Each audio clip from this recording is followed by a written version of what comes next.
মনার রান্নাঘর থেকে স্বাগত জানিয়ে শুরু করছি বন্ধুরা আজকের আবার একটা রেসিপি। আজকে নতুন একটা রেসিপি নিয়ে চলে এসেছি। বাড়িতে মাত্র 2 পিস মাছ, মানুষ আছে অনেকজন। তা কী করে ভেবে পাচ্ছিলাম যে এই 2 পিস মাছ দিয়ে কী করে সবারই পাতে আমি দেবো।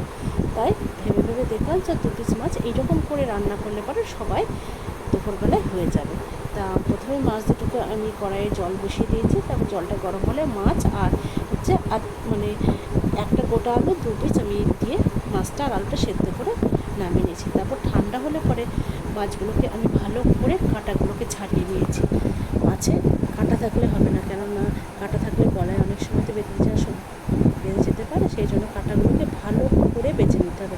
তারপর তা করতে করতে আমি কাঁটাগুলোকে খুব সুন্দরভাবে বেছে নিয়েছি একটা একটা একটা একটা করে মাছগুলোর ভেতর থেকে।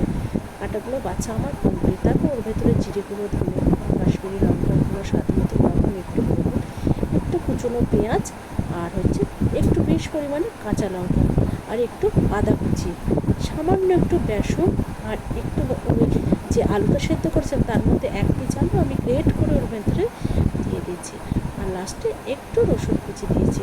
দিয়ে ভালো করে আমি ওটাকে মাখিয়ে নিয়েছি খুব সুন্দরভাবে, যাতে এটা ভাজতে গিয়ে ফেটে না যায়। তারপর হচ্ছে ওটাকে মাখানো আমার খুব সুন্দরভাবে হয়ে গেছে। তারপর হাতে একটু তেল গুলিয়ে নিয়ে আমি হচ্ছে ওই বলগুলোকে খুব সুন্দরভাবে গোল গোল করে নিয়েছি।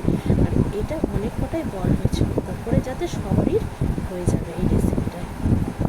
2 পিস মাছ থাকলে তোমরা বাড়িতে এইভাবে একবার করে দেখো। আর মশলার জন্য গোটা জিরে, গোটা ধনে, আদা, টমেটো আর কিছুটা কাজু বাদাম বেটে রেখেছিলাম।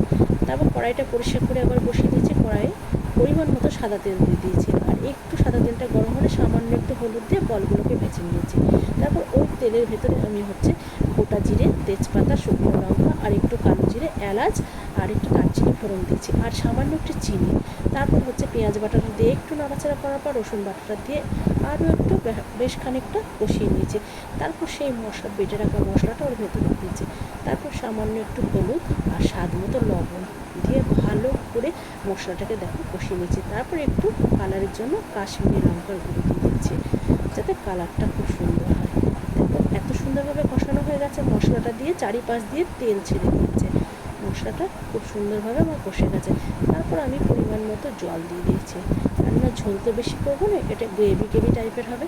তারপর যে একটা আলু ছিল ওই আলুটা আমি হাতে ভেঙে ওই ঝোলের ভেতরে দিয়েছি। ঝোলটা ফুটে উঠলে পরে আমি ওই যে বলগুলো বানিয়ে রেখেছিলাম বলগুলো ওর ভেতরে দিয়ে দিয়েছি, আর কয়েকটা চেরা কাঁচা লঙ্কা ওর ভেতরে দিয়ে দিয়েছি। তারপর নামানোর একটু আগে আমি একটু গরম মশলা আর একটু ঘি দিয়ে ওইটা সামান্য একটু ফুটিয়ে নামিয়ে নিয়েছি। এত সুন্দর তোমার গন্ধটা হয়েছিল, কী বলবো তোমাকে, গন্ধতেই মনে হচ্ছে অর্ধেক খাওয়া হয়ে যাবে। তারপর একটা থালার উপরে নামিয়ে নিয়েছি। নামিয়ে নিয়ে এই রেসিপিটা খুবই সুন্দর হয়েছিল, কী বলবো। তারপর হচ্ছে আমি একটা থালা অল্প একটু ভাত নিয়ে আর দুটো হচ্ছে বল দুটো নিয়ে নিয়েছিলাম। আর বলগুলো যা নরম হয়েছিল, দারুণ সুন্দর হয়েছিল। আর একটু গ্রেভিটা দেখো কত সুন্দর হয়েছে। গ্রেভি দিয়ে তারপর আমি অল্প করে ভাত মাখিয়ে মুখে দিতেই দারুণ টেস্ট হয়েছিল, কী বলবো তোমাদেরকে।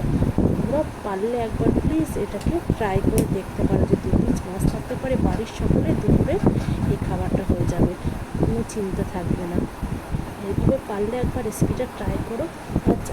আর যারা আমার ফেসবুকের চ্যানেলটা দেখছো ফলো করে আমার পাশে থাকো, আর ইউটিউব চ্যানেলটা আমার সাবস্ক্রাইব করে দিও বন্ধুরা।